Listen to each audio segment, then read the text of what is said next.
everybody. Welcome to Everything in Poderation, because sometimes the internet can be too much. I am Robert, and I am in the games industry, as some might say. I'm Daly, and I was in the games industry, as some might say. I wrote some articles. I played some games. Hi, I'm Colin, and I'm trying to get into the games industry. And I guess I feel like I should clarify games media, not industry. There's a very distinct difference, because everyone knows game journalists fucking suck, and everyone hates germs journalists. Oh, yeah. Gerber derb. Germs journalists. Hi, I'm a germs journalist. I identify as a games germ. A gerbalist? A germ germ. I'm a germ germ. A games herbalist. Well, that sounds like Kush. Ah, yes. I just play Call of Duty and get real high. That sounds great. So high. I'm a games herbalist. What are we talking about today? Yeah, this week we're going to talk about gamer entitlement, which I know can trigger quite a few people even just saying the E word. So, whoops, sorry for triggering you. Epic Games Store? The Epic Games Store, oh no. Yeah. That's the E word. Yeah, well, actually, it's a good time to announce that our podcast is going exclusively to the Epic Games Store now. So if you do want to listen to us, you have to subscribe on the Epic Games Store service. So, sorry. Sucks to suck. Sorry. Yeah, no, we have a lot that we want to dive into with this episode, because there's just a lot of discourse surrounding just, you know, what it is to be a gamer on the internet, and you know, if you have one opinion, how loud can you shout it before it comes off annoyingly, or perhaps something even worse. So yeah, there's just a lot of facets to dive into, and I think a good way for us to start it off is to kind of go through some examples of what we mean when we say gamer entitlement, to perhaps kind of at least set the stage for all of us to kind of understand the same thing here. Yeah, we're not talking about like, the gamers, they want to steal all the games because they're entitled to them. That's not what it is. Yeah. Yeah, that's one of the many facets. Like Robert said, there are many facets to this. So I think too, what would be a good question to ask before we even jump into examples would be something like why do we think people get so attached to video games as a medium as opposed to like any other medium when it comes to like fandom and things of that nature and like the culture? I mean, I'm no social scientist, but I feel like something that a lot of people talk about when it comes to why they like video games so much compared to other media is that you feel like you're a part of it, right? It's not like you're watching Destiny the movie. You are the Destiny man saving Earth from, I didn't play Destiny, but you do the thing in Destiny, right? And that makes you feel like I am a part of it. It's not Destiny that's happened to me. I am happening within Destiny, right? It is my destiny, because everyone's playthroughs are going to be slightly varied, and there's certainly, like games like Pokemon, there's for sure games that are going to be very, very much different playthroughs depending on your own personal preferences. Like, I am going to have the cute Pokemon. I don't care if they're really weak and they don't, like, my team build sucks. They're cute. Damn it. And that's what matters. That's how I want to play.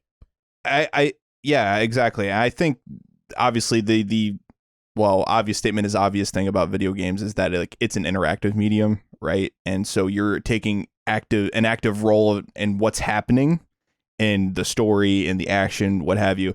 I think the first time I really noticed that being a thing actually was when someone was explaining to me back before I played D&D like how tabletop RPGs work, right? And they were telling stories from within D&D and saying like, yeah, we fought against this werewolf that did blah blah blah blah blah, and I'm like, wait a minute, like what do you mean you did that? Like the way they were talking about it in first person was like, okay, this is something that people recount as if it were their own experience, and that's in some ways how we talk about video games too. So I think inserting yourself in that way inherently gives you some sort of I don't know if it would be like a bias, but definitely a sort of connection to games. Yeah, I'd almost use the word ownership in that sense. There you go, because ownership. It's like, this was my Pokemon playthrough. This was my Destiny playthrough. This was my experience with the game, and that can extend way farther than the game itself and into the fandom, because these are very much thriving fandoms that are typically surrounding games.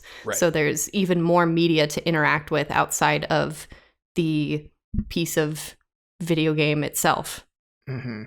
And yeah, it's interesting that you bring up that point that, it's a lot of self-insert, right? It's not like, oh, did Link beat Ganon last night? No, you ask your friend, did you beat Ganon last night? Even though it's technically Link who does it, right? But we don't talk about movies that way. We don't say like, oh, did you beat Thanos? No, like Iron Man beat Thanos at the end. Like that's just how movies work because we were watching it happen. Spoilers. Exactly. Spoilers for over a year old movie. I mean, come on, it's a superhero movie. If you think Thanos is gonna win, like, come on. So yeah, I think if you stop watching after Infinity War. Well, that was the last one, right? I mean, no. At least it was for Infinity War. Was the final movie. Yes, absolutely. Listen, that's my headcanon version of Captain America because he's fucking daddy in that movie. All right, with the beard. Yeah. Oh yeah. Yeah. Yeah. So yeah, I think it's just that ownership that we have over games because it's a very personal medium. Even though we're all playing the same games, right? Like our experiences with them are all different. And because of that, we feel a lot closer to it, which I think lends itself to people feeling a little bit more like I'm owed X experience. I'm owed this type of game. I'm owed this ending because I worked hard and I deserve it.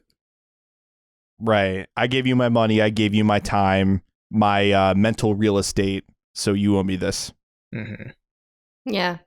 I think there's certainly, because of how recent and advent video games are, there's less of established boundaries between the creators and the consumers, because we can find the devs on Twitter. We can interact with them on their own forums and discords. So there's kind of that weird parasocial relationship going on here that we don't come to expect from I don't expect me tweeting at Chris Evans will make sure that Captain America has a beard the entire time, which he should have, but I'm not gonna start a campaign. Maybe I should have, but I love that Daly's on my side with Captain America to have the beard the entire time. Absolutely, dude. Absolutely. We're all on the right side of history here. If you think Chris Evans with a beard isn't hot, check yourself. You need to get out. Yeah. Also, the dark Cap America suit, the shields on both arms. Are you fucking kidding me, bro? Come on. Mm-hmm. Yeah. Mm-hmm. So I think that brings us pretty well into, I think, this first example we have, let's say here, about gamer backlash, shall we say. Gamer backlash. This was back in 2012, correct? With Mass Effect 3. Yes. God damn, has it really been 8 years? Wow. Yeah, it has. Yeah, a lot of people forget Andromeda. I don't know why, because it was such a great video game. Who'd have guessed? Yeah. No, but so with Mass Effect, I guess, spoilers for Mass Effect if you haven't played those yet and need to, which you should. The original trilogy is really good. A lot of people were perhaps disappointed with the ending of the third game. And that might be putting it lightly. Mild word. Mm-hmm. Yes. The disappointment was so loud that it actually caused Daddy BioWare to release DLC to quote unquote fix the ending. Yeah. So I'm recalling this only on memory, but I remember when I had played through that game, I had already been aware of the backlash the ending was getting. And so I was mentally a little prepared to be underwhelmed by the ending, and I still was. I was still disappointed personally with how shallow the ending felt, I guess, because there was just not much there to give you context to what happened to all the characters that you'd played with. And so if I remember right, they released an alternate ending as DLC, right? But it was a free update. I don't think you had to pay for it, did you? Okay. No, it was completely free.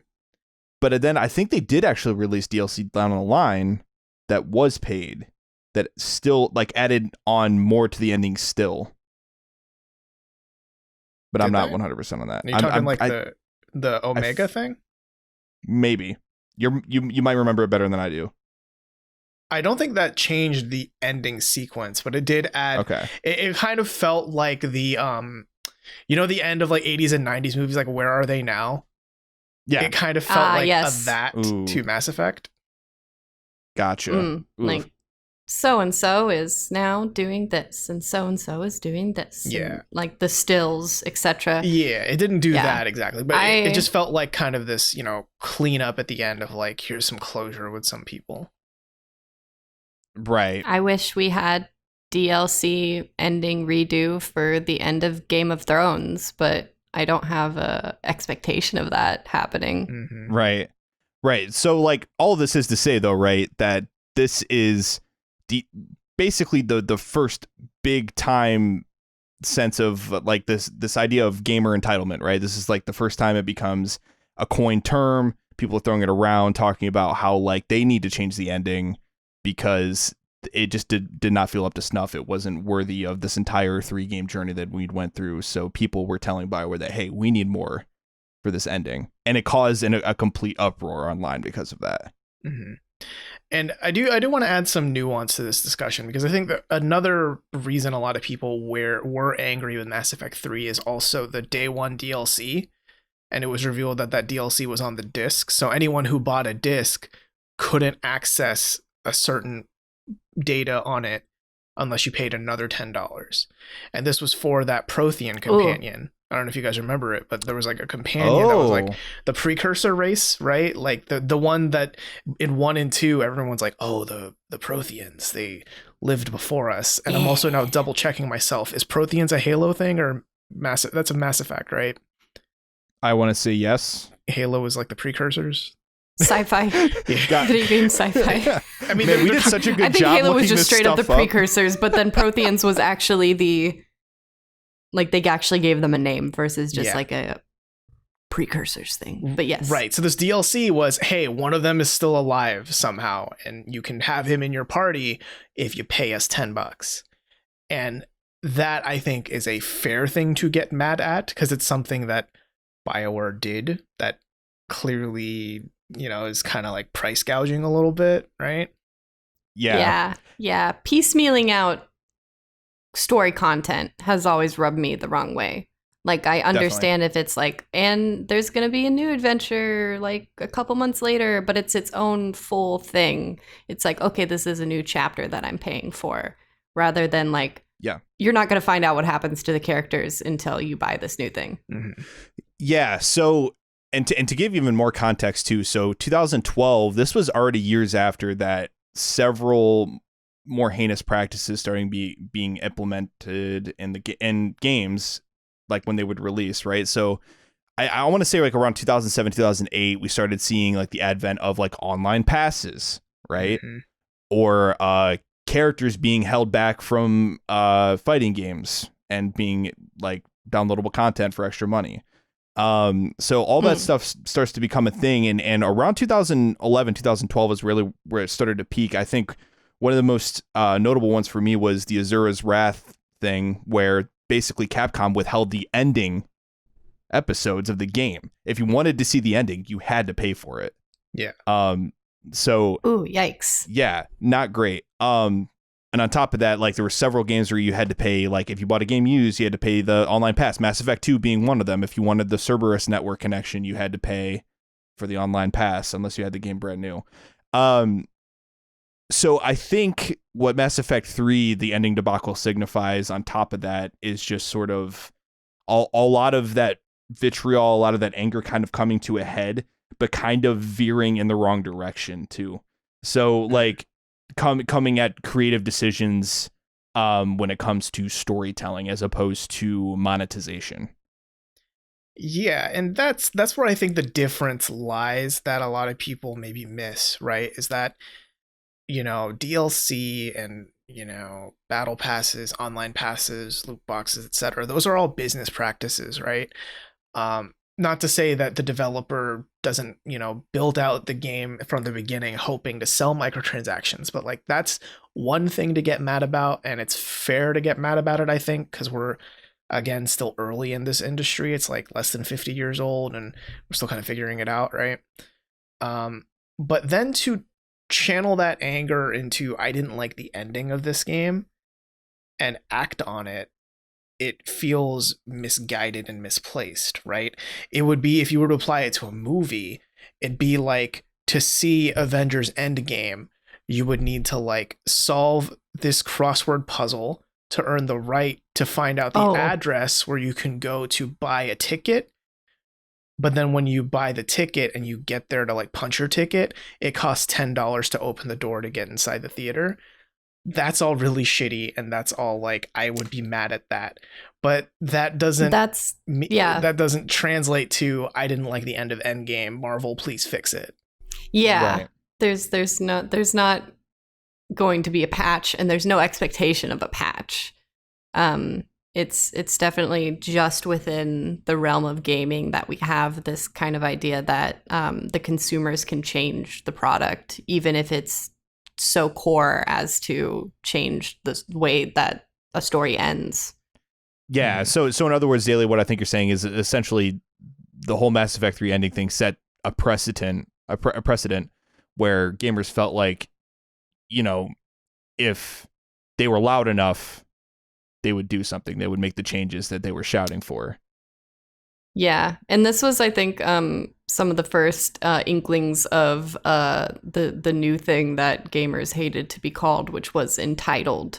Right. I think that in certain circumstances that word definitely applies. In other circumstances, it's just being used as kind of like a buzzword, like gamers are entitled. But there was definitely some coverage that used that accurately, but nevertheless it made, I feel like, people, even like the people that were already mad got more mad because other people were pointing out that they were mad.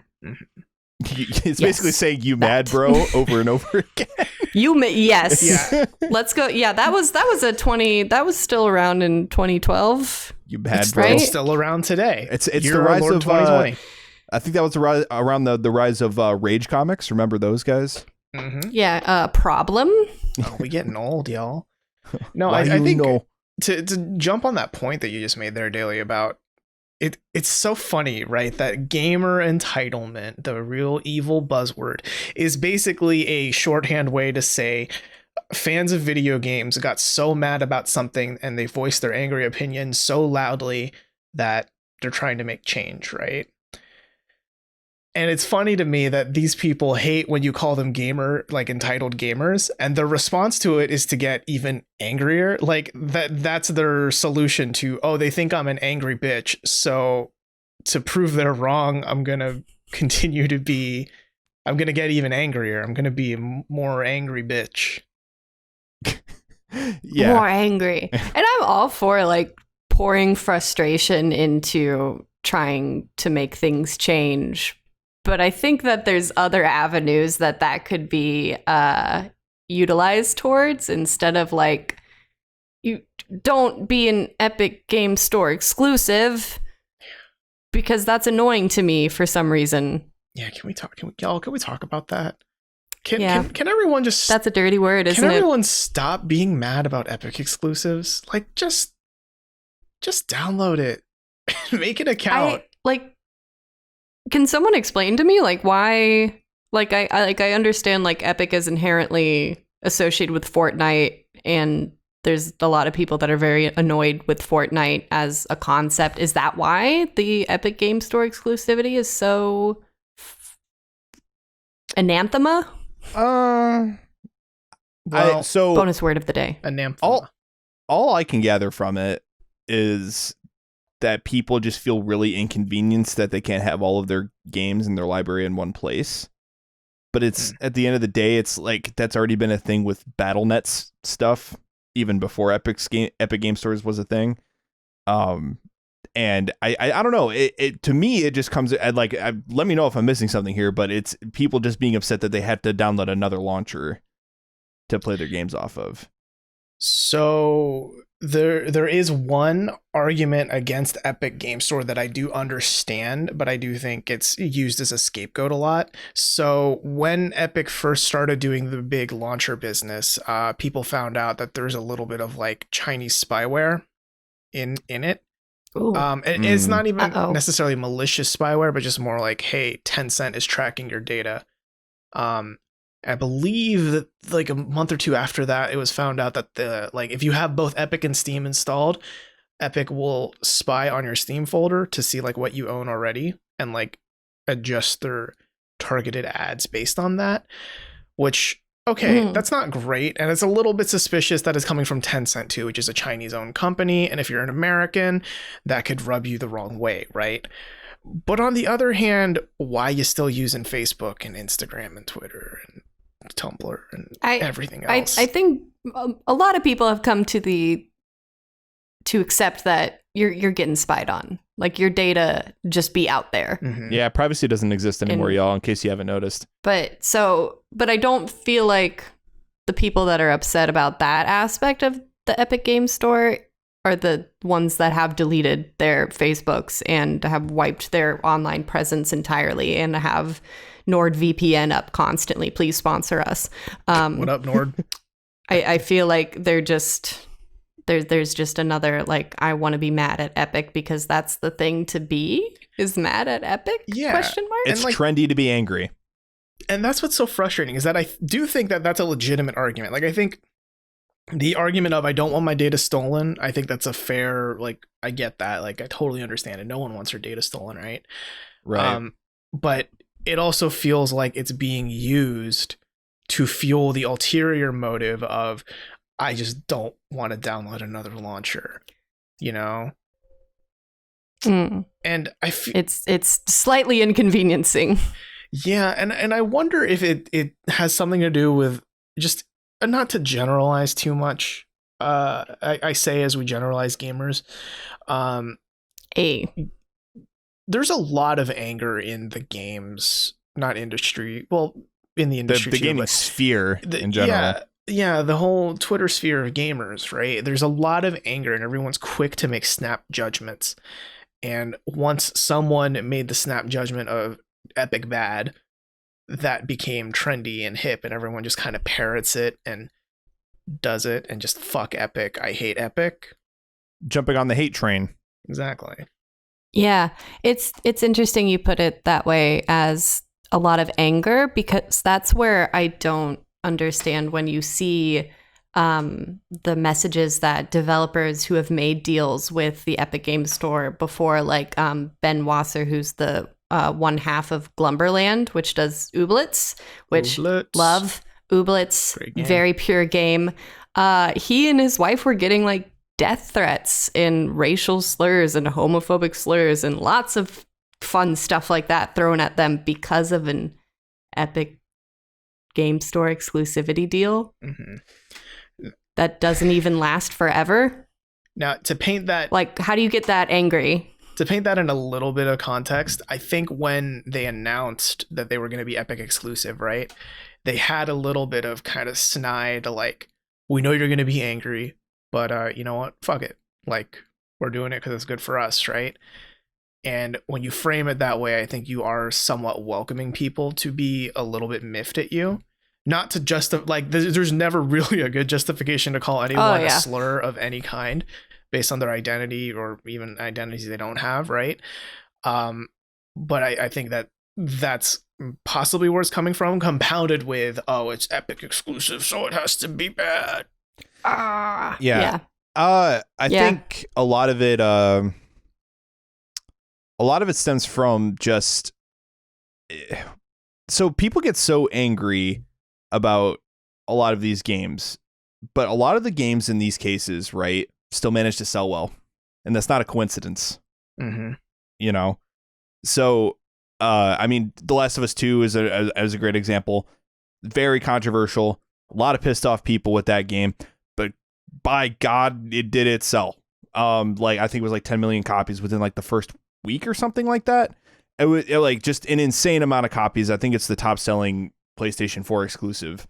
And so the anger isn't stopping people from buying these games. If anything, it's just giving the games more press, because in that case, any press is good press.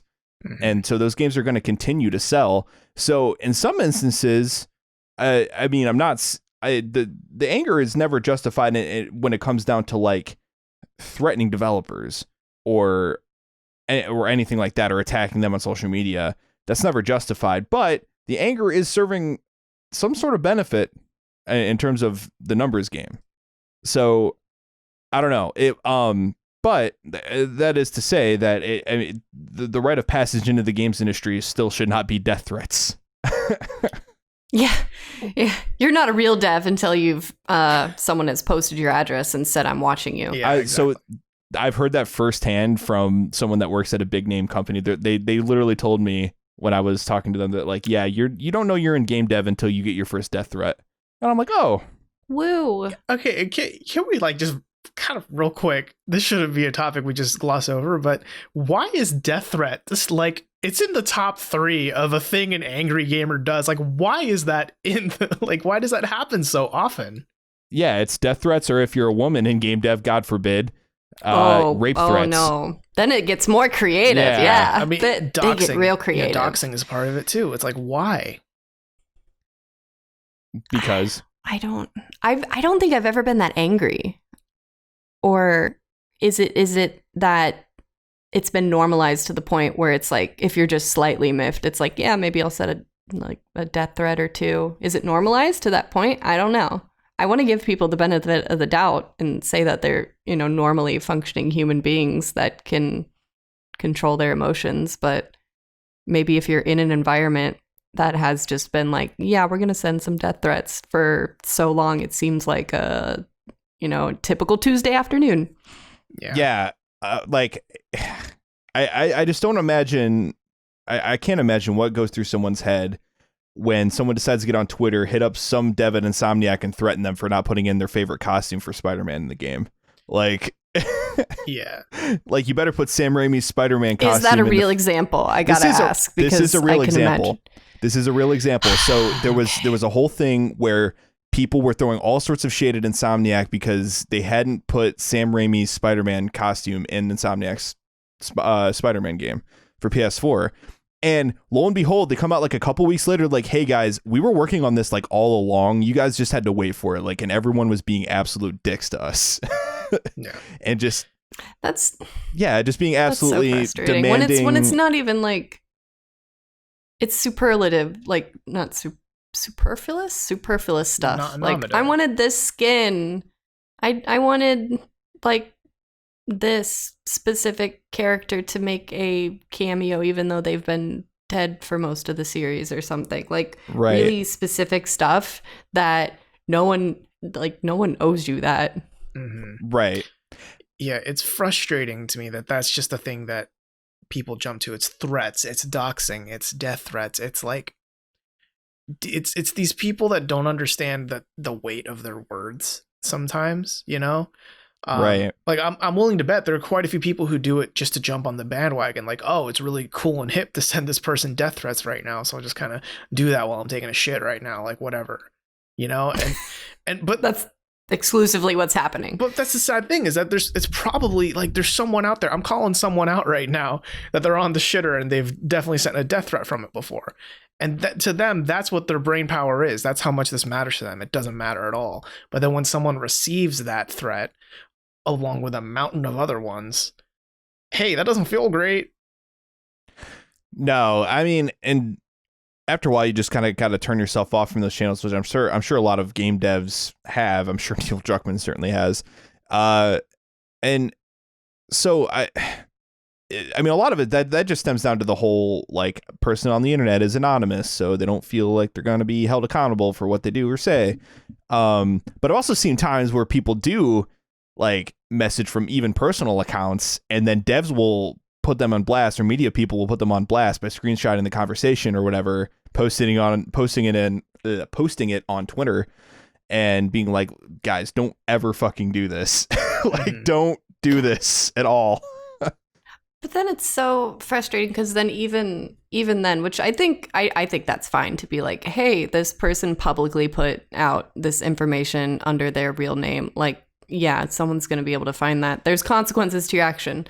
But when there are consequences for the gaming sphere, which isn't that a thing from Drake and Josh. The gaming just sphere. saying. It's spherical. It's spherical.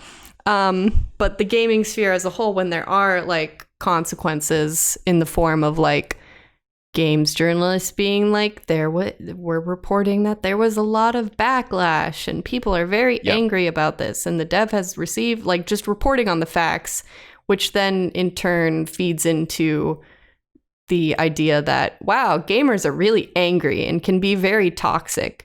But then they get mad again about how dare you say I'm toxic, I'm gonna get angry, It's just a loop. Send some death threats. And frustrating. What gets even more frustrating about that whole thing too is there is a certain vocal group of gamers too that will take any sort of thing that comes out of the games industry or any sort of story, positive or negative, or something that comes out about a game and somehow spin it as negative or use it as ammo to justify that, like, hey, like all of these devs are predatory. They only have the worst intentions in mind.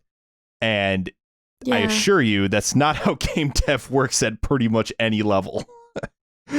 You know what I'm saying? There's like this weird, there's like this weird kind of belief that it's like games journalists, there's a belief that games journalists hate gamers or are like shills for the industry. Mm-hmm.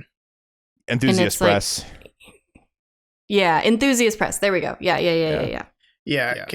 I want to wrangle this conversation back toward like gamer entitlement. Like, I do think that there's a lot of other feelings that gamers feel toward journalists that are bold and beautiful. But to bring it back to the relationship, debatable. To bring it back to the relationship between gamers and the video games themselves, right?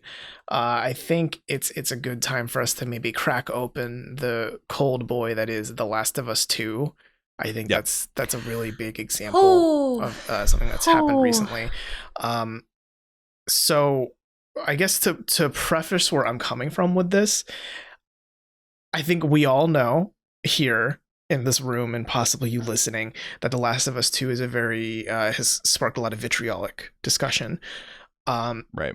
And like blanket statement, I'm not going to say we're going to spoil everything in it, but like there might be spoilers. If you're still going in blind, maybe skip for a few minutes here. But there are certain people who really did not like the way the story happened. There are other people who really liked it. Believe it or not, that's like a statement you could say about almost every book, movie, and TV show that came out in the past thousands of years. Right? Some people liked it. Some people didn't. Some people liked Gilgamesh. Some people did not like the epic of Gilgamesh. Guys, I read the Bible, like probably 2 out of 10 for me. Just saying. Sure. The whole water into wine thing was kind of cool, but yeah, I'm so glad that your example here is bringing up religion. I think that's great, and I can't wait to dive more into that. I mean, people give me shit for it. I don't care. Fair. But point being, that's just kind of how it is. Someone creates an art. Some people like the art. Some people don't. And that should be the end of the story. But with The Last of Us 2, it never fucking is. Because I feel like I still hear about that game and how much people hate the or story don't hasn't hate it. ended. Yeah, it's so fucking obnoxious. The discourse is still going. It is. So yeah, it's still going. Like, I think there is a distinct line between entitlement and just expressing your opinion, right? I think if you were to say, I didn't like the way the story went, I don't like the way the second half, changed everything, I didn't like playing most of it because of that change, that's fine. That's all opinion that would go under a review, that would go on a Reddit post, whatever. But then to take it one step further and be like, Neil Druckmann failed us all, he should rewrite this bullshit and make it appeal to my male power fantasies.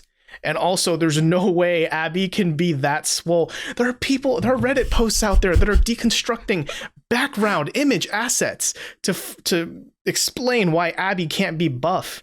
And I'm just like, or maybe just let a girl be buff. This is a world where mushrooms that take over ants took over humans. I was about to say, wait a minute. Also, the whole cordyceps thing, totally got it. Science, fine. Girl buff? Yeah. No. You mean there's no science impossible there? Women can't be buff. They can't have muscle. But I think The Last of Us 2, in terms of this conversation, it pretty much epitomizes a lot of what we're talking about in this conversation. And a lot of what's going on with this game pinpoints a lot of what I take issue with when it comes to the idea of gamer entitlement, because I understand the anger that comes with the idea of like predatory microtransactions. You think of like the Battlefront 2 controversy. I think that's a great example, where people are justifiably angry that it's going to take forever to grind out for this particular character. Otherwise, they can pay for it. The Last of Us Part 2, a lot of the anger centers around a lot of the choices that were made from a narrative and creative perspective, right? And it's okay to have critiques of the narrative. It's okay to not like the narrative. It's okay to go as far as like, hey, honestly, I think this was a not great creative decision. Don't even really care to play their future games. That's even fine. But to go as far to say like, hey, this game is ruined. The creator, Neil Druckmann, is a cuck because he did this to my favorite character, and he loses all credibility because of this decision. And then we're going to go as far as create a petition to completely fundamentally change the creative direction of this game. That flies in the face of a lot of what I think stems from the art form that is video games. I think that giving devs the creative freedom to make and see through their creative vision is one of the single most important pillars of game dev, in my opinion. And that's why I think that it's really upsetting when you do have people that kind of like shout down anyone who thinks the game is less than good, but also less than bad. You can't have people in the middle. You can't have a fair critique that lands in the middle that like, hey, like I didn't like this, but I also like this. It's got to be, this is the greatest game ever made, and then this is the worst game ever made. You can't, there's no in between. Yeah, living in that middle ground is what a lot of people have had to do with other like very beloved stories for years and years and years. It's just called, if you want to, make a headcanon of like, we ignore that ending. We pretend that that particular ending didn't happen or that particular character didn't meet that end because I think the writing would be better because of that. And you can just do that. Right. It's a free country. You can just have that idea in your head and maybe share that with other people, and go about your business while also acknowledging the real canon and maybe critiquing it, maybe celebrating it, etc. But you gotta let it live. And by extension, let Neil Druckmann live and not send him death threats. Hashtag let Neil Druckmann live. Just let him Druckmann live his live. right. Truth. Yeah, I worry that a lot of this, because like I think the kind of distinction we're making here is there's a difference between having an opinion and acting on that opinion, right? Yes. Yeah, that's kind of the main thing. Like to say I like Wendy's food, I won't say what because Wendy's sponsor us, but to say I like it is one thing, but then to actually go there, that's acting on it, and that's you purchasing something from Wendy's and contributing to the capitalist nightmare that is the Wendy's machine. But I don't think they're going to sponsor us anymore. No, I don't think they will. But I try to put myself in the shoes of someone who would tweet out a death threat to Laura Bailey, for example, who was the voice actress for Abby, right? Or someone who would tweet out death threats to Neil Druckmann. It's like, what is pushing you to do this, right? And part of me thinks, like, again, I'm no social scientist, but generally humans feel a lot more vindicated in what they do when they're surrounded by like-minded individuals who also agree with them, who would also do the things they do, right? It's a pretty common tactic that the alt-right likes to use. So I would like to now direct your attention to Exhibit A and B, r/The Last of Us and r/The Last of Us 2. Oh. Yes, they are two different subreddits, and they are wonderful as examples and nightmares as reality. So r/The Last of Us is, if you like the game, go there, because it's just a happy utopia of like fan art, and I didn't notice this little thing in the game, or man, I just really like the ending. It's a utopia for people who like the second game, to be clear. The second game, right? Yeah. Because that's the crazy thing, right? Is that The Last of Us was just universally loved previous to the sequel. Right. Is that that's a fair generalization? Right. But the subreddit here specifically also likes 2. Like the last r/The Last of Us likes The Last of Us 2. Yeah, we're getting into weird semantics, right? There's fan art of like Ellie and Dina and Jesse and all of them, and it's all great. And it's kind of this extremely one-sided, like, this is the best game ever, this is a masterpiece, which again is an example of gamers kind of loving to act in absolutes, right? Like, there's nothing bad about this game, it's all good. Then you have r/The Last of Us 2, which is the exact opposite. Like, so much so that it feels like it was written by some weird masochistic gods that control our universe. Because every post is just like, oh, I hate this game, or LOL, I don't believe this shit, or wow, Abby's still buff, what the fuck? Abby's toward the end, she wasn't. Yeah, spoiler alert. Yeah, she lost some of that definition. Yeah, I don't think she liked the way she lost it, but she did. No. I'd like to read an excerpt here from r/The Last of Us. Oh boy. With Nadine and now Abby. And if you don't know, Nadine was a character in Uncharted 4, also played by Laura Bailey, also kind of a pretty strong woman, a black woman at that, who could beat the shit out of people, mainly the main character who's a white male. With Nadine and now Abby, the pattern is clear. Cuckman is into mannish, violent bitches, and he jerks his tiny pecker to fantasies of getting beaten up by them. That's the kind of shit that gets peddled around the subreddit. And when you're part of that community and you live and breathe in that community more and more, you start thinking, oh, this opinion is so valid that I can act on it in the real world and I will be supported by my brethren.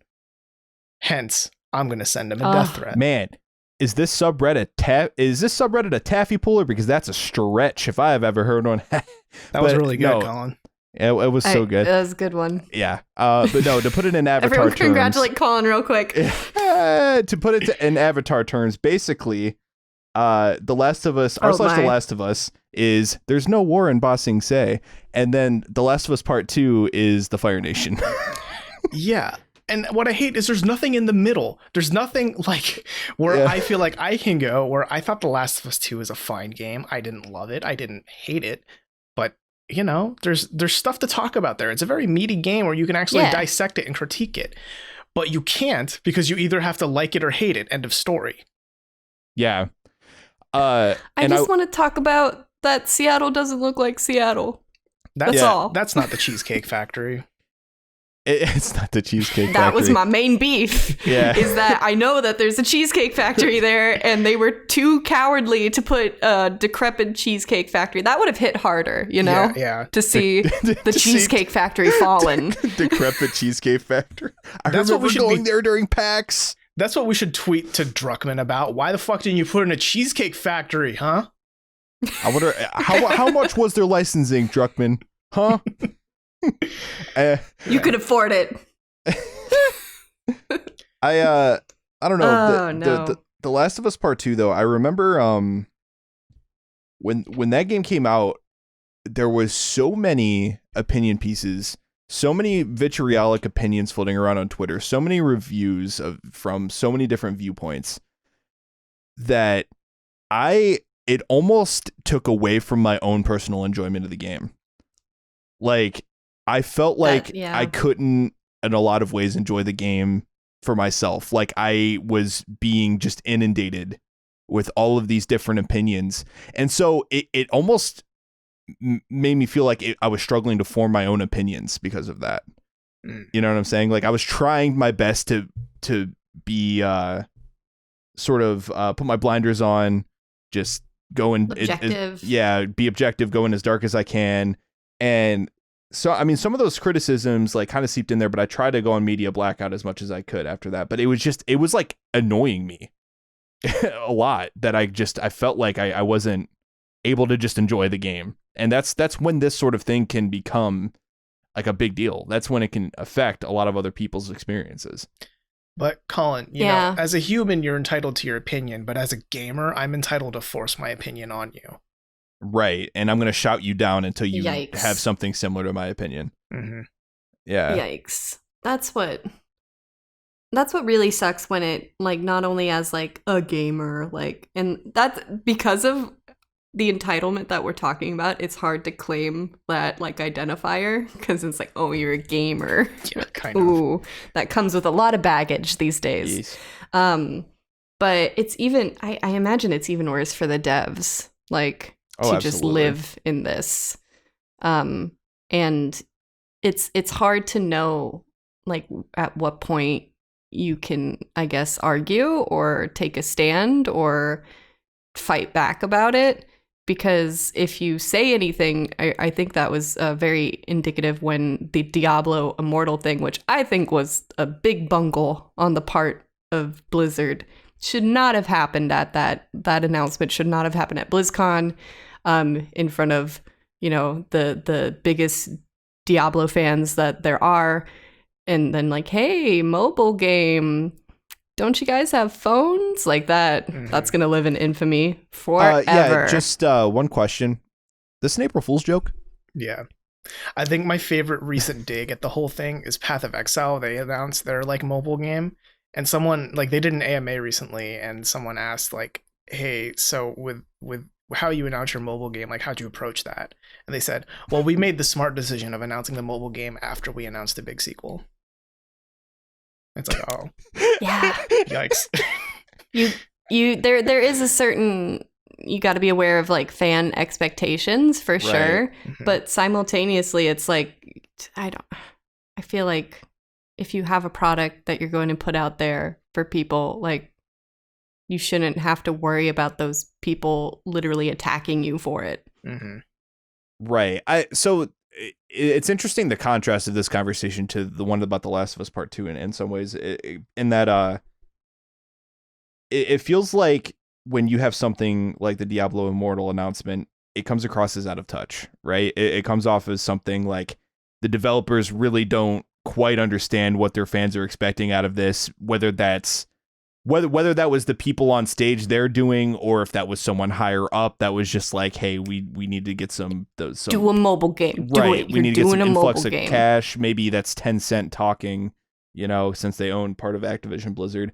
But in contrast, when you make bold and deliberate narrative decisions with, like Neil Druckmann did with The Last of Us Part 2, I mean, if I'm Neil Druckmann, you do expect some level of really strong pushback when you make a creative decision like that, right? He's not stupid. He's not a dumb guy. He knows that there is going to be pushback to something like this, and maybe he wasn't expecting the scale of the vitriol that happened, but he was expecting it. You know what I'm saying? And I'm not saying that it's justified in that way, but at the same time, if people are going to get this level of passionate and vitriolic, I mean, it's still passion in a sense. So in a way, it's a way to get your game pressed. It's a way to get eyes on your game too, right? So, and he's taking that passionate vitriol, flipping it on its head and like using it to his advantage. Whereas this game, and in this sense, like it feels like they're just playing out of touch. I think there's still going to be a lot of people that are going to probably play Diablo Immortal, maybe out of spite, maybe out of curiosity, but it does feel like a move that was just out of touch. Like they just, somewhere along the line, something got lost in translation, and they decided to announce it in the way they did. I find it fascinating. Why BlizzCon? I find it so fascinating, Colin, that you think that there might be people out there who will play Diablo Immortal out of spite, like specifically out of spite. Like, yeah, I believe it. I fucking hate Blizzard so much. I'm gonna play Diablo Immortal on my phone. Let me see how shitty this is. Yeah. To be fair, there's going to be plenty of YouTubers or Twitch streamers out there like, hey, we're gonna play Diablo Immortal on stream just to see how bad it is, guys. Yeah, hate play, hate stream. I think that brings us to another big tentpole point I wanted to touch on, in that, like, we've kind of been hinting at it throughout this conversation, but there's, like, pretty commonly when you're describing and talking and discussing games, there's the whole, are games art or are they a product, right? I think this is where we're getting into a prime example of that, where the criticisms levied toward Last of Us 2 are criticizing it as games as art, right? Like, I didn't like this narrative decision. Narrative decisions are inherently artistic decisions. Criticism toward Activision Blizzard for, hey, you know, that really, really popular PC game, and you know how the PC audience tends to hate mobile games. We're gonna make a mobile game. PC. We're gonna make a mobile game. PC. Yeah. Wait, is this an April Fool's prank? Yeah, exactly. And that's a business decision. That's games as a product, right? Yeah. I'm not here to tell you how you should look at games and discuss games, because I think to say that games are only art or only business products is kind of a failure of understanding what video games really are, because they're kind of a mix of both. Yeah. But when I was looking up a lot of stuff, you know, there are people out there who really hate being called entitled gamers. And it took us only about 50 minutes or so to get to this point of kind of understanding the entitled gamers, which apologies for that, but also, like, y'all are mad. It's kind of scary. So there are people out there. Well, hey, listen, we needed to put nuance into this conversation, because that's one thing these fucking people hate is nuance. Right. Well, and that's something I like to inject in every conversation I have, generally. Right. But so the reason a lot of entitled gamers don't like it, and I think this is a pretty common example people use, is like when they buy food at a restaurant, right? Like, if it comes to me, like if I ordered a steak medium rare and I got it well done, that is a failure of a product. Like, that is not the product I ordered, and I don't like the taste of it. Please send it back. And I am now angry, and I am now expressing my opinion. And that's fine to do. But video games aren't a steak. They're not a sandwich. Nope. You know, like, it's really odd, but like in some ways they are. Right? Like, in some ways they are a product. Like, you expect a certain something out of this year's Call of Duty. And if it doesn't deliver, it fails as a product. That's what a lot of people would say, right? Like, a game like Call of Duty, it doesn't have as much room for artistic expression, right? I think it's become certain games have certainly become formulaic to a point that it's like you can bullet point your expectations very clearly. Mm-hmm. But when it comes to like very narrative driven games, that's a totally different ballpark. Yeah. And that's what I find so fascinating about The Last of Us 2 is that in its many years since the first game came out, there's a lot of people who've been building up these expectations, right? Like, I expect Last of Us 2 to be something like this, right? And because they have those expectations, and the game, when it came out, didn't meet those people think this game failed them as a product, which you could make that argument, sure, but the reasons it failed isn't because the game is a broken mess. It's not because the levels weren't designed well. It's not because the game crashes super often. It failed because of an artistic creative decision that could have gone literally a million different ways. Like, Neil Druckmann or anyone at Naughty Dog or Haley Gross could have said, yeah, okay, and in Act 3, aliens show up. They created the cordyceps, and they're trying to enslave the human race. Right. And, like, is that therefore the Mushroom Kingdom? And this is Mario now. It is Mario now. It is Mario.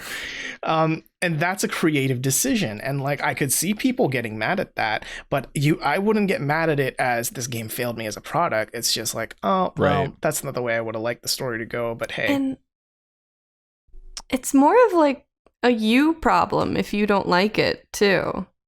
Mm-hmm. I don't want to be like, I think it's fair to have certain expectations, certainly about like workability and like well-written narrative, etc. But if it works as a narrative, but you just don't like the way that it went personally, that's a you problem, dude. That It didn't resonate with you. That's not Neil Druckmann's fault. That's not anyone's fault. It just didn't resonate with you. You just don't like buff women. And that's fine. You can not like buff women. Just don't threaten buff women or yell about buff women on the internet. Because also they could probably beat you up. Also, yeah, because that comes with a danger inherently. Yeah, I mean, that's the thing is I think when it comes to games, just how long games have been around, they've at least been around long enough. There's enough games that have come out, right, to where there is a general understanding of what makes an objectively solid or even an objectively good game, right? And I think something like The Last of Us Part 2 is an objectively good game in the sense that it is polished. plays well. It feels good to play. There's no technical, like real bad technical stuff. There's a fully implemented gameplay loop there. I mean, and there's a full blown narrative. The game is like lengthy enough. Like it checks all the boxes, right, to be a good game. So when it comes to creative, like the critiques that are aimed at it are mostly from a creative perspective, and that doesn't. I just don't believe that they can make something an inherently bad game. And like we were getting at before, like if a game has really mediocre gameplay, right, or has a lot of bugs or something like that, that can affect the way a game plays. Maybe it's extremely framey. Maybe the story doesn't go anywhere.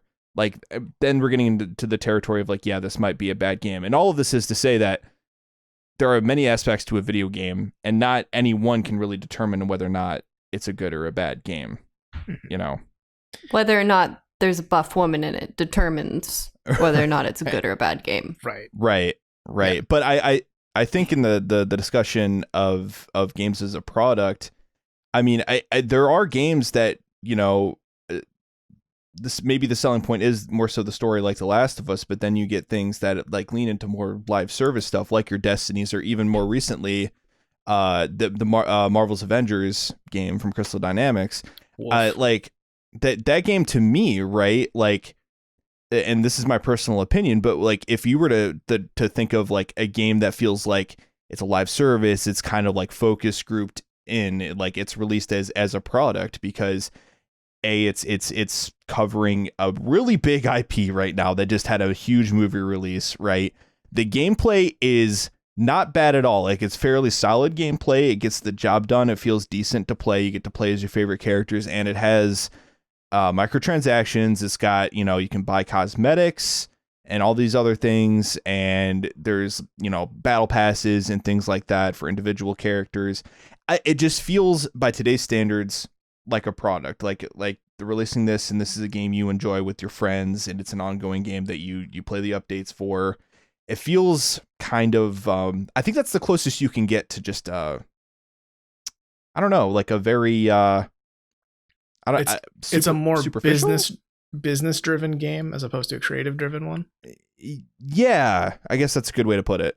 Yeah, I've been thinking a lot about this recently, and it's like, there are games out there that are 100% created out of business needs. I think Marvel's Avengers is a pretty good example of it, where it has to check all these boxes to satisfy all these stakeholders, so it can guarantee it'll sell X number of units when it delivers on 9/4, so it can make us X amount of money and continuously rake us in more money, because we're going to have this number of people continuously playing the game. We're going to have a user base that we can tap into and peg them for more money. And that's an extremely business driven, way to make a game. Right.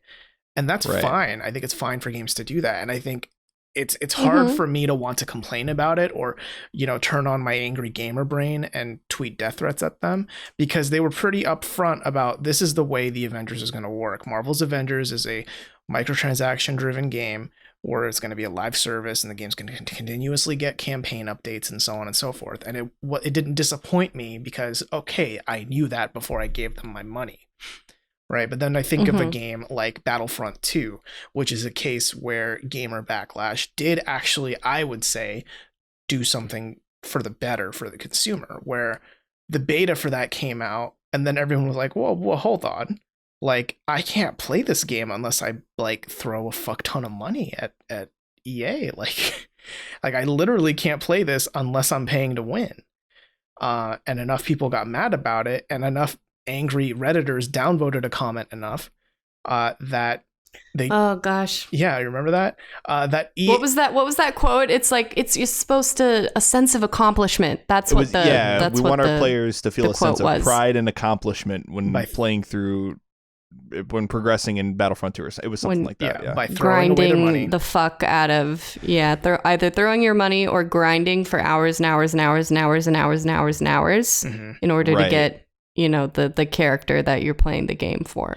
Right. Yeah, and I think go ahead, Robert. Because they've done that, right? Like, a lot of people, that's when gamers said, hey, I really don't like this business decision and you weren't upfront about it, so I'm going to keep tweeting about it. And then Star Wars Battlefront 2 launched without microtransactions. Woo! Right.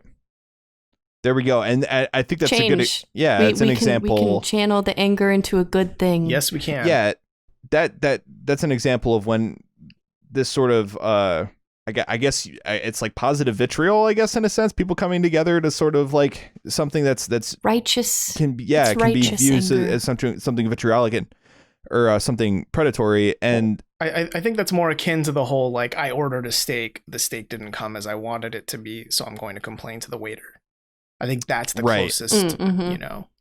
Right. And yeah, and I just to bring it back too, like we're not trying to talk from an ivory tower saying like, all gamer feedback is bad. Of course, people should get, like, it's okay to give feedback as long as it's constructive, as long as it's coming like from a place where like, hey, this thing that you're doing is like pretty objectively awful, right? Making me grind 40 hours to unlock Darth Vader is pretty bad. And that's very, there's obvious connections to be drawn to say that, you're doing this to make me want to pay money to unlock this quicker. Right. And so in that way, like, yes, I think that is justifiably a reason to critique a developer and bring this issue to light. And on the flip side, I take personally more issue when it comes to just general creative decisions or things to do with the narrative or like the art design or the asset design things like that. It's like that's a little bit more like this was just their creative decision, whereas something like microtransactions and the way a game is monetized is more like, hey, the marketing department is stepping in, right? Or the publisher is stepping in and saying like, hey, we need to add this in so we can hit this amount of revenue with this game within the next fiscal year. It's very much like you can compare it to the car industry, right? So I don't know how much you guys know about cars, but like, not that I know much, but they go. No, I mean, yes, exactly. But this one anecdote that I learned about was, so basically the way car manufacturers work, right, is they have their design department and they usually design car models like years upon years outward. Like they're usually probably about 5 to 10 years ahead on like the general design for that year's, like each coming year's model. So what happens is they make the design team makes the designs and they note like, hey, this is the design. Each part is made of this material, A, B, and C thing, and this is how we want it to be constructed. They send those plans off to, I believe, the finance department, and they basically tear the fucker down. And they're just like, how can we make this out of a cheaper material to drive like our production costs down while driving costs up for this car when we put it on the market, So that sort of thing. So that's kind of what it feels like when a publisher comes in and they try to push in some of these monetization strategies, because you have to remember the people that are on the creative team on a lot of these developers, right? The developers aren't the ones that are like, hey, yeah, like it'd be really cool if we could put, time-saving microtransactions in Assassin's Creed. That's not their idea. It's usually the people above them that want to do that. So even aiming that vitriol directly at the people that are creatively behind those games isn't inherently justified either. Usually it's the people above them, because otherwise the game doesn't get released. They're under contract. Yeah, I mean, with every game, it takes a village, right, for it to be made, but it's just that some people in the village have different goals with the game than others do, right? Like, I mean, if I could have it my way, if I were making the Marvel's Avengers game, I would make a more single narrative-driven thing that isn't multiplayer, that isn't, loot heavy and all that, so they could tell a good Avengers story. But couple things. One, I am not a 100-person studio that has the manpower to do it. Two, I barely know how to create a tic-tac-toe game, so I don't think I'm at all qualified to make video games in general. So I'm clearly not the one to do it, right? And even if I were to be blessed enough to be in an opportunity where I could like design the narrative for a game, I'm pretty sure a lot of the narrative would change because game design needs it to go this way, or finance or business or marketing wants it to go another way. That's just kind of the nature of the beast. Yeah. But yeah, which isn't to say like level your anger at the guys in finance if you can find them or something like that.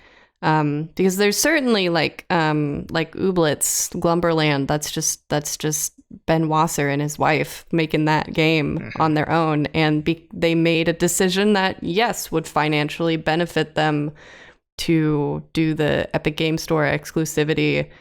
And I don't know, as just like a person, I'm not gonna fault them for that. I get where you can be kind of like, whoa, you sold out, you're selling out. And it's like, I'm okay with individuals that need to just live selling out, I guess. Yeah, I'm so glad you brought that up, because that brings me to my final point, in that, like, for me, it is annoying. And I am speaking anecdotally, of course, but I do feel like a lot of gamers, that anger is their first emotion that they go to, right? Yeah. Like, just generally speaking, which is such a shame, because when it comes to that, like that story of Ooblets, right? Two people making they're working their ass off making a game. And if you think it's easy to make a game, like, download Unity and do something that'll impress me. I fucking dare you. I dare you. Yeah. Like, I know that sounds really challenging and very, alpha male there for a second, but like, I'm serious. Making a game isn't easy. So for these two people to kind of like throw their whole ass into it, right? And then a big giant company like Epic is saying, hey, we believe in your idea so much that we're going to give you X dollars, like probably in the tens of thousands, hundreds of thousands, maybe even millions. I'm not really sure. I've never been offered that amount of money. Yeah, like, we're going to give you this money, which will A, secure your ability to create this game, B, secure just like your life. Like, you won't have to worry about groceries and rent for a while anymore. All you have to do is publish your game on our storefront instead of Steam. Like, I would take that in a heartbeat. And you can call me a sellout if you fucking want, but like, I don't give a shit. I'm now financially secure. And I think 2020 has taught a lot of us about the value of financial security. Yeah, it's a really nice thing. And the fact that a lot of people, the first thing they go to isn't, I'm so happy that these two strangers who are humans just like me have finally reached a level of happiness where they can be financially secure. That's not the first thing they jump to. The first thing they jump to is how fucking dare they put their video game on Epic instead of a launcher that I can buy it on. Well, yeah, because it's just, they're not in their shoes, so fuck them, right? Yeah, exactly. Yeah. Fuck them. Gotta look out for number one. Send some very specific slurs and death threats their way. Because they're making it's not like the be all end all game either. It's like you're growing creatures in a garden that you can then dress up and make friends, and your friends give you stickers. Like, it's Harvest Moon think Pokemon. Piece of a game. I fucking love it so much because of what it is, because I can turn my brain off. I'm not like, it's not, Cyberpunk 2077 where we're going to have to reckon with, like, what does it mean to be human? At what point is technology, the Turing test, et cetera, et cetera. Like, I don't have to think about those things when I'm playing Ooblets. Yeah, but I hate Ooblets because it's on Epic, and fuck Epic, and also those two developers. Yeah, and I mean, just overall, there's definitely a lot of nuance to this conversation. I think gamers can do a lot of good when they come together and actually go against something that really is predatory, and just, I mean, it's a big reason why we don't have stuff like online passes anymore, right? Or just stuff that's like generally shitty and makes the experience of playing games much more difficult than it should be. I mean, because there's just certain creative decisions out there that happen with certain game companies that are just like, why? Like, there's no good reason for it. I mean, Nintendo, as loved as they are, Nintendo is guilty of a lot of bullshit. I mean, they really are. The most recent thing at the time of this recording being the Mario 3D All-Star stuff. Like, all of that stuff is like, okay, we're giving you 3 old school Mario games. Great. These are beloved games. Everyone wants to play them. I get to play them on my Switch, play them on the go. Thank God. Like, everyone's like, oh yeah, Nintendo, thanks for doing that. And it's gonna be gone come March 2021. Can't buy it anymore, guys. Sorry. Yeah, I mean, I don't want to paint this picture where the industry is a perfect creature that cannot be critiqued, because that's not at all true. Right. But I think Nintendo in this conversation is kind of an anomaly, right? Because a lot of these other third-party publishers, it's like, we don't really have much of an issue, right? Saying like, oh, that's good. Oh, that's bad. Because the thing with Nintendo is, yeah, we'll be like, yeah, that's bad. But also this very nostalgic, hard-hitting franchise, aka Mario, is being re-released on this console that I really like. And I'm going to buy this shit anyway, predatory practices or not. And it's going to sell like hotcakes. It's almost as if maybe because Nintendo's been around for so long and such an integral part of a lot of people's childhoods that they allow Nintendo to have nuance and to not play in absolutes. It's like sometimes Nintendo does bad, sometimes Nintendo does good. Well, they can exist in the same space. Yeah, I think they can exist in the same space, but I think it's also with Nintendo, it's partially that, like, even with its dumbest decisions, it doesn't feel like there's malice there. It's just kind of like, oh, you stupid.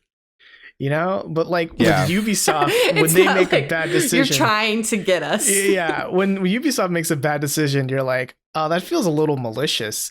Like, oh, they just appropriated the Black Power symbol and made them the villains in a game. That's a little bit malicious. Yeah, well, Ubisoft is kind of a hot subject right now, bud. Like, kind of just malicious themselves. Yeah, but like with Nintendo, like, oh, they're manufacturing scarcity with amiibos. Like, okay, that's kind of shitty, but also like, I can't get that mad over a little plastic toy that shows off my favorite character, you know? Okay, but people have gotten real mad about amiibos. Did you hear about that guy that hated Rosalina so much that he bought all the Rosalina amiibos so that no one could have them? And then he burned them? I think he just, I don't know. Maybe he did. Maybe he did some kind of ritual. I don't know what he's doing with those amiibos. Maybe a throne that he sits on. But he bought them all. So he can sit on her. Ooh. Man, he just had to do that to my waifu, didn't he? We went there. And with that, I think we should probably wrap up this one where we've gone maybe a little bit off base on where we are with gamer entitlement. But I think a good way to end this might be going around the circle here and kind of any last thoughts and or prayers when it comes to gamer entitlement. And I'm going to put Daly on the spot first because she giggled. Thoughts and prayers for Rebecca Cordingley and Ben Wasser at Glumberland for doing their thing. They're doing a real good thing. They're doing an Ooblets. And they're doing an Ooblets, and it's been a journey for them, I'm sure. And I hope that journey is a little smoother in the future and not as angry.